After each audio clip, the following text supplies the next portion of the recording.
point where you've got your sketches done, all your main features drawn in, you've done your measurements. So I'd like you to keep all of these different measurement layers, and if you drew any of these lines, any notes that you included on these measurement layers are fine. I'll be checking your measurements, but any notes you have would be great for me to see in terms of understanding your thought process. So if I see any kind of error, I'll maybe be able to diagnose a little more easily where that came from. So the last thing to do in Photoshop, what I'd like to do is just to go to the final front layer and trace over the sketch and just tidy it up a little bit. Now, if your sketch is good enough, if you've been careful and tidied that up, that would be fine too. Mine's actually not too bad. There's some line work in here I probably want to clean up, but I usually like to make a new layer. So final front. So I've got final sketch here turned on, final front, I've got front sketch turned on, and then final front over top. The front sketch layer, if I want, I can turn the opacity down, so selecting the layer and then just scrubbing this number down a little bit, or using the slider that pops down here. So now I can go in and maybe just a little more carefully draw in some of these features. So I'm just going to use one of these default brushes. My brush palette probably looks a little bit different than yours, but you should just have a default brush. I've changed all my brushes recently, so let me just see. Oops.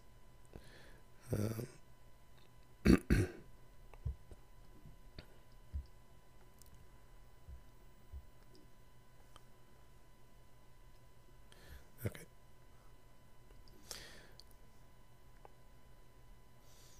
So we can just select one of these round brushes, make it hard edged,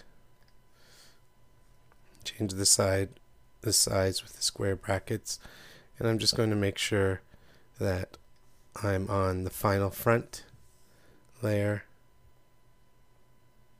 I'll start drawing this in carefully.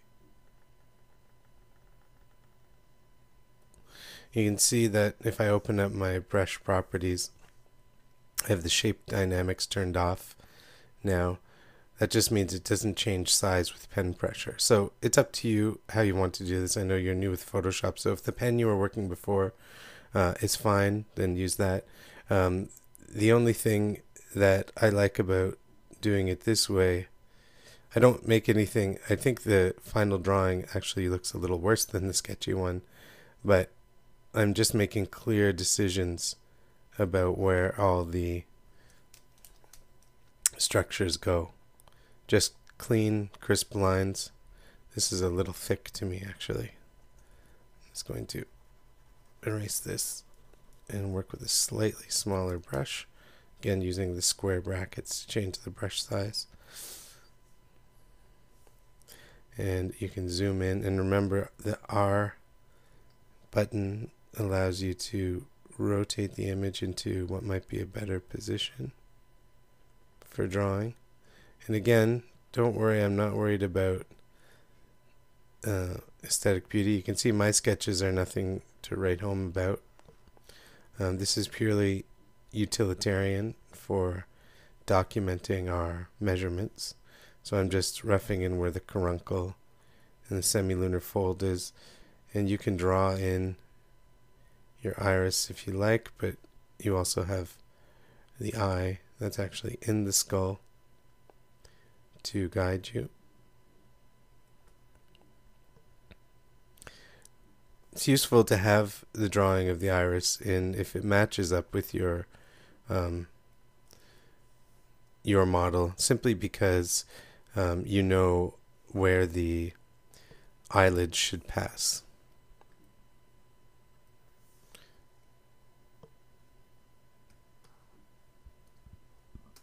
Spacebar allows me to move around the image. I still like to have this line in here that kind of gives me the border between the upper margin of the orbit and the shape of the eye.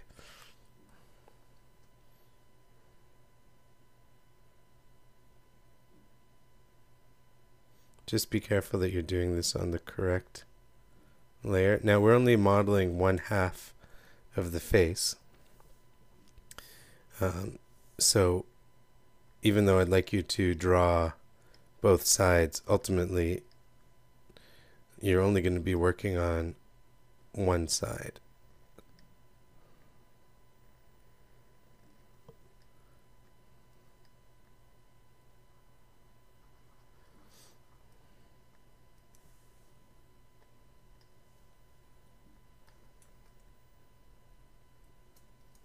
If you hold down Shift when you're rotating, it will lock it into the sort of cardinal directions. So I've been careful to measure the nose, so I'm just replicating my sketches, which are based on those measurements, so I don't want to start to invent information. These lines are just sort of to indicate the width of the dorsum of the nose, so I have quite a broad nasal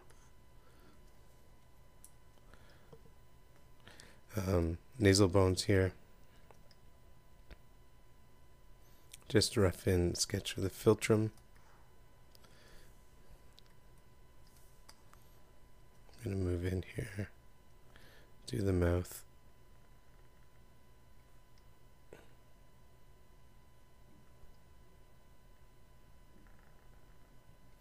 Remember the upper lip, we can't have much information about the shape, but we've measured the width.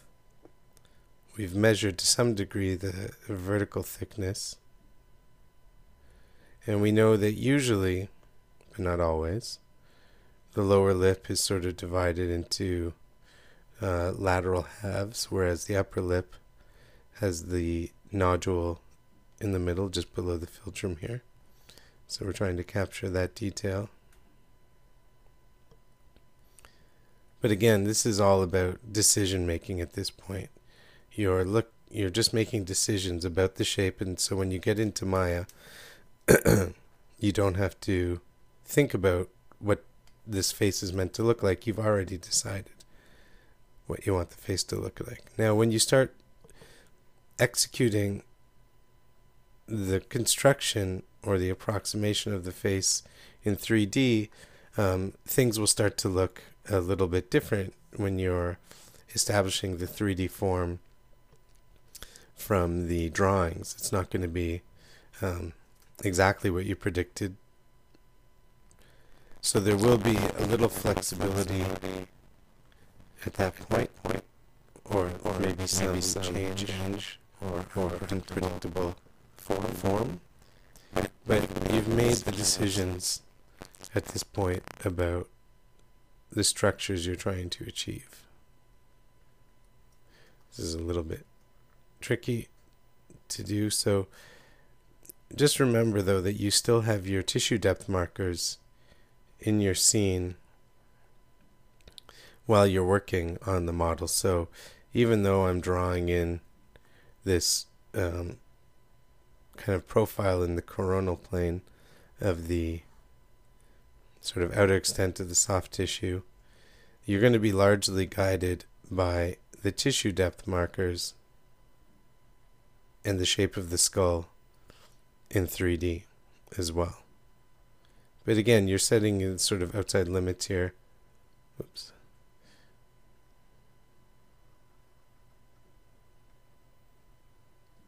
Using gonion as my extreme point there, and zygion. These are slightly different markers, as I say, than the ones that you're using. So take this information and interpret based on yours. And don't forget, if things look strange, that doesn't mean they're wrong. We're not building this based on aesthetics of beauty, rather on the evidence we have from the bony substructure, some of the tested rules of thumb that we're relying on. Just making this line a little stronger here. So if I turn off the front sketch, and if I turn off the front skull, you can see I've got a very simple drawing. In fact, this is pretty terrible in some ways, but it does record the information that I need.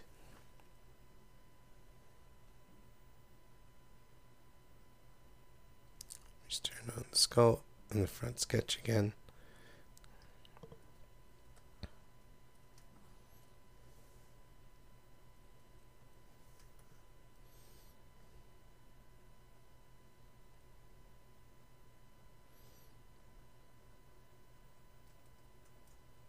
I'm not going to bother doing this. Oh, that was the thing I was meant to come up here and do if I wanted to sketch in this line. Now, I'm not bothering with the ears right now. We've already modeled the ear in this class. If there's time, we'll try and attach it. If not, it will just be a standalone and we'll just model one half of the face.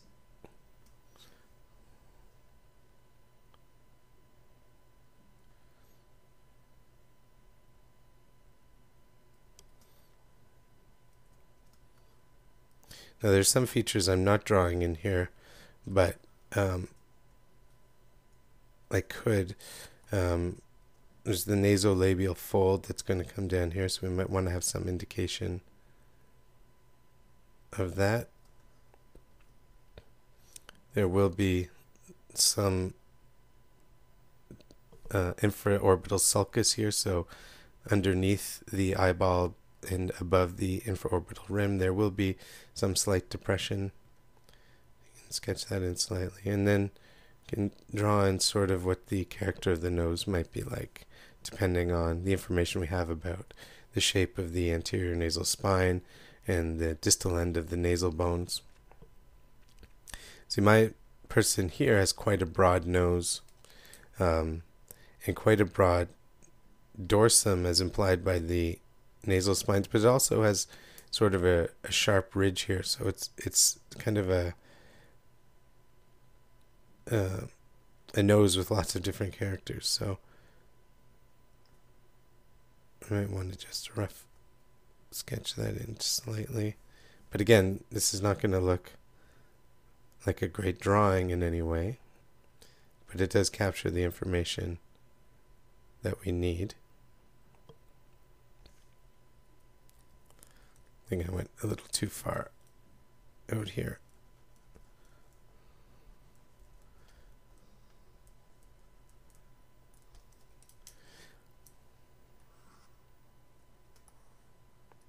So again, just going from R and spacebar to rotate. And move my point of view around.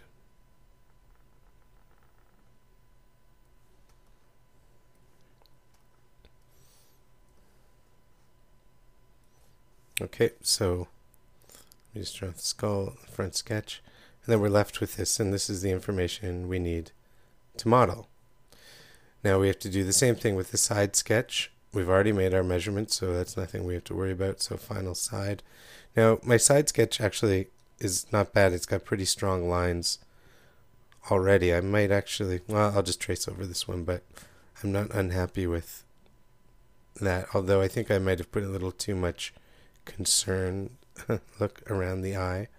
It looks like a furrowed brow, so I might ease up on that in the final drawing. Oops, to make sure I'm on the correct layer.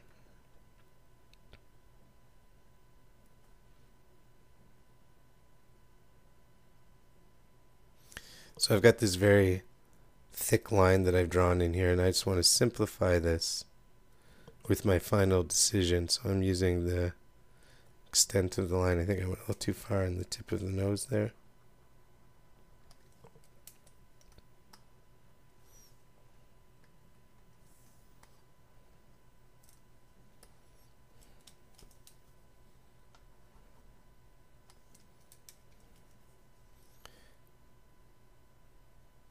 Remember, you can turn your stylus or your digital pen tool upside down to erase.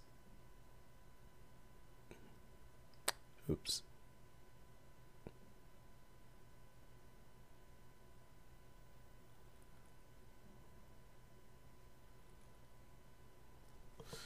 Okay.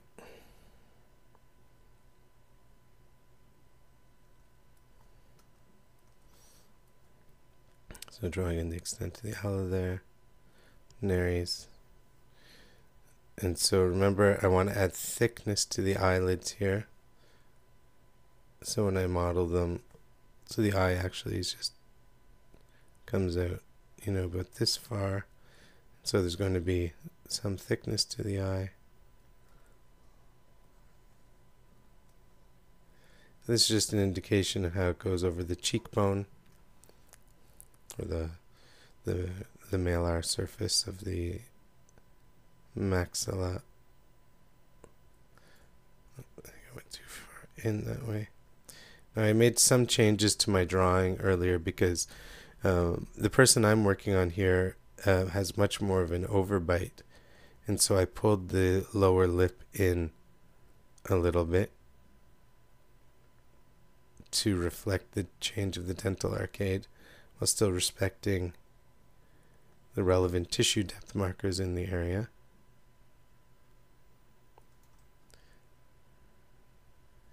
Again, this lip thickness, at least in the midline, has been measured. Your teeth are broken on yours, so or depending on what scale you're using. You have to make an estimate based on the enamel height from what you can see.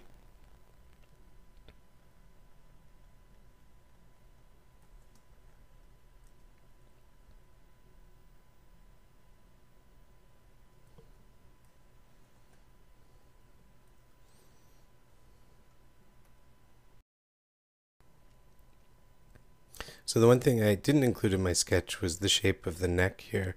So I'm just drawing this in now. We have no skeletal evidence for this, but if we look at some sample images, you can see that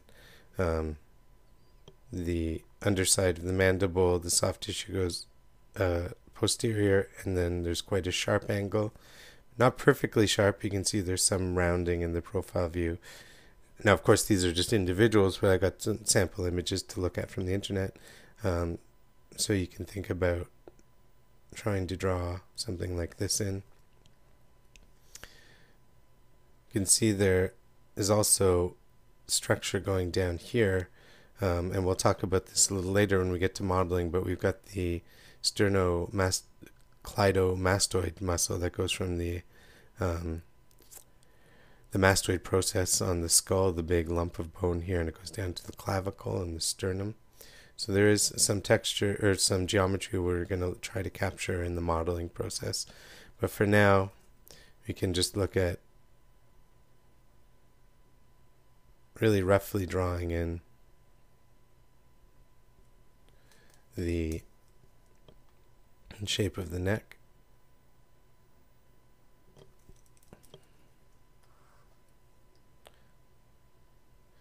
Because we are going to model that part when we get into Maya.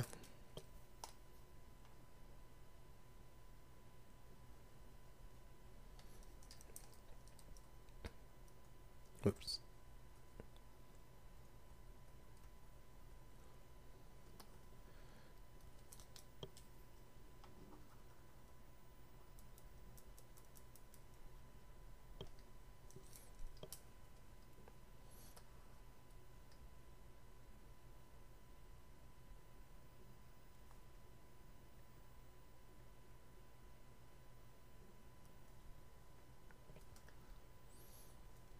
And the back of the neck here, of course, just look at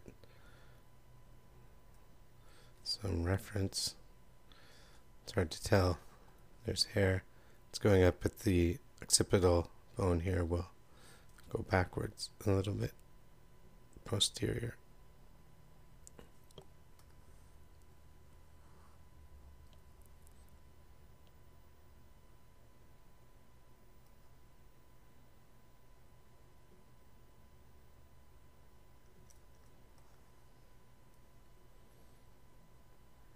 just finishing up, trying to carefully. I could undo, but it would undo that whole line, so I'll just erase a little bit.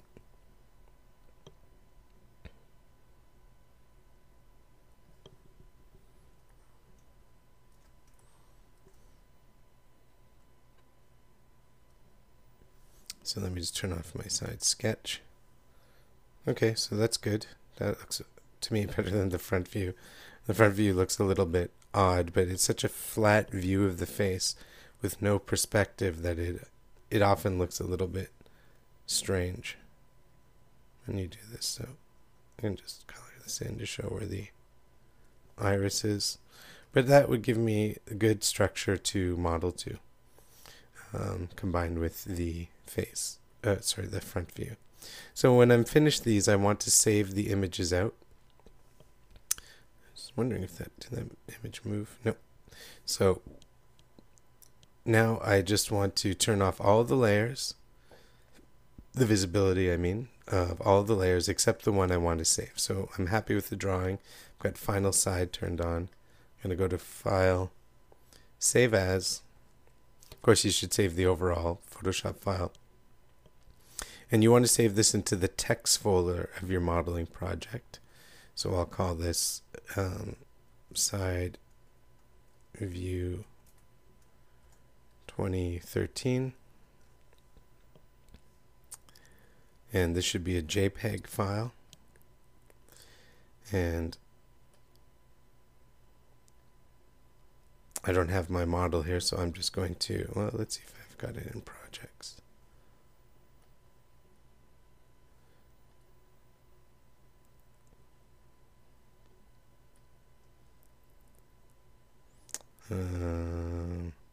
Well, this is not it, but I'll save it in the text folder of this one. So you want to save it in text folder. Save, it will ask how high or how high the quality should be for the JPEG. You can turn it all the way up to maximum. Do the same thing, turn off final side, turn on final front. Save as, shortcut is Command-Shift-S. Go to the same place, and we'll call this Front View 2013. And change this to a JPEG. Save, same thing, 12, and we're done. So now we've got the images we need to bring back into Photoshop, into Maya. Now yours is a little different skull, different document size even. You're working at 1024 by 1024. I'm working at a different size. Yours might seem a little more pixelated, but we don't need a high resolution model or reference image to bring into Maya, just the plain black and white information. So in the next video, I'll just take you through putting these images into Maya and setting up for modeling. Thanks.